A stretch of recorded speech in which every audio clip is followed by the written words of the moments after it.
प्रिय साधक मित्रों, कल एक ऐसा प्रश्न यहाँ इंग्लैंड में साधिका ने मुझसे पूछा कि जिसका मेरे पास कोई उत्तर ही नहीं था। उसने कहा, भारत के साथ ही यूके और अनेक देशों के ट्रस्ट स्थापित हुए थे ना, लेकिन श्री शिवकृपानंद स्वामी फाउंडेशन को बने तो सिर्फ 3 साल ही हुए हैं। तो आपने ऐसा क्या किया जो 3 साल में संस्था ने देश भर में यश प्राप्त किया? आर्थिक रूप से इतने सशक्त हो गए कि सोलर प्रोजेक्ट्स और गुरु शक्ति धाम निर्माण भी कर पाते हो। साधक सामूहिकता भी इतनी बढ़ गई है, तो भारत में आप लोगों ने क्या किया? मैंने कहा, गुरु कृपा ही है तो ये सब हो गया, मुझे कुछ मालूम नहीं। उसने कहा, लेकिन गुरु कृपा तो सभी ट्रस्ट और ट्रस्टियों पर एक जैसी ही होती है ना, तो सचमुच में आपने क्या किया? मैंने कहा, मालूम नहीं है, लेकिन जब पता चलेगा तब बताऊंगा। आज सुबह आत्मचिंतन करते बैठा था तो जाना कि मैं अकेला कहाँ हूं। मैंने क्या किया? मेरे साथ तो आज स्वामी जी के 30 साल में आत्मीयता से रमे हुए संपूर्ण साधक परिवार का गण खड़ा है, जिन्होंने अपने बच्चे, उनकी युवा पीढ़ी सहायता करने के लिए बड़े विश्वास के साथ मेरे पास मेरे मित्रों के रूप में भेजी है।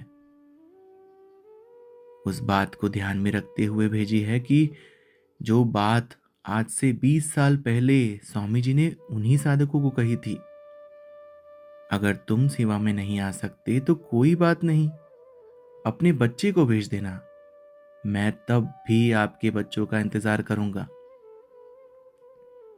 20 साल पहले ये साधक स्वयं युवा साधक थे। आज सचमुच में साधकों ने अपने बच्चों को नियमित ध्यान सिखाकर बड़ा किया है और यहाँ गुरु शक्तियों की सेवा में भेजा है। इस ध्यान के संस्कार के कारण आज की युवा पीढ़ी में जोश के साथ साथ धैर्य भी है।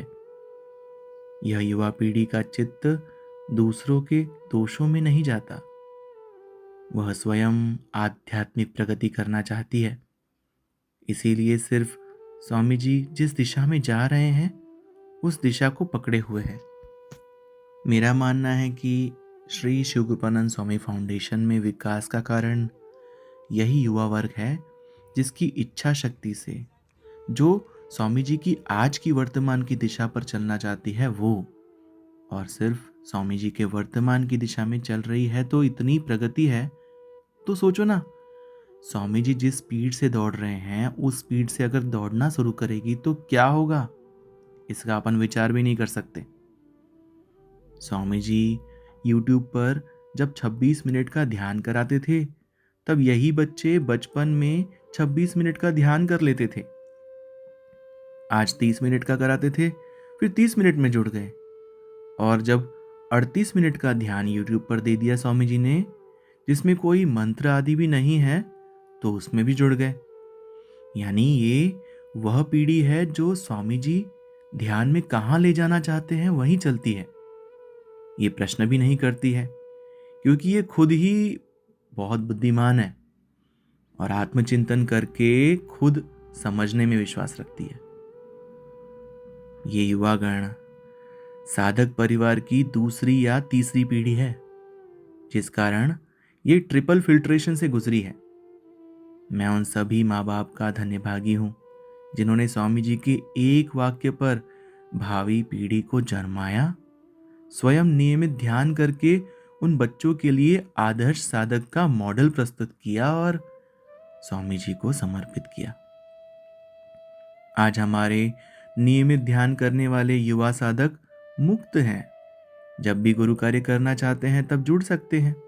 जो गुरु कार्य करना चाहते हैं वो गुरु कार्य कर सकते हैं।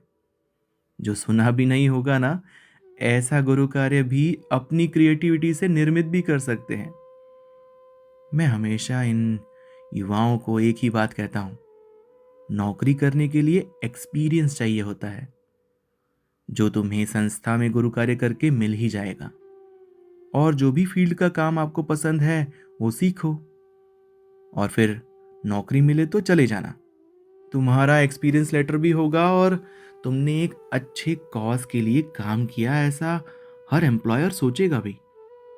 लेकिन बाहर काम करने ज़रूर जाना, क्योंकि बाहर नौकरी और व्यापार करने से तुम्हारे स्किल्स और भी ज़्यादा निखर जाएंगे और तुम स्वामी जी के लिए और अच्छी क्वालिटी का गुरु कार्य कर पाओगे। फाउंडेशन की प्रगति का रहस्य इन साधक परिवारों के संतान दान में छिपा है, जिन्होंने इतनी धैर्यवान, नियमित ध्यान करने वाली, चित्त किसी के दोषों में न डालने वाली पीढ़ी का निर्माण किया है और सहायता के लिए फाउंडेशन को दिया है। सचमुच में स्वामी जी जो कहते हैं ना, ठीक ही कहते हैं। उन्होंने कहा था ना, मैं आज वो फल खा रहा हूं जिसके बीज किसी और गुरु ने बोए थे। कल कोई और मेरे बोए हुए बीज वृक्ष बनने के बाद उसके फल खाएगा। स्वामी जी की एक एक बात को सत्य होता देख ऐसा लग रहा है कि मैं कितना धन्य हूं, जो इन साधकों के सामूहिक प्रयास के कारण कितना आसानी से गुरु कार्य कर पा रहा हूं। आप सभी माता पिता को मेरा हृदयपूर्वक धन्यवाद और प्रणाम।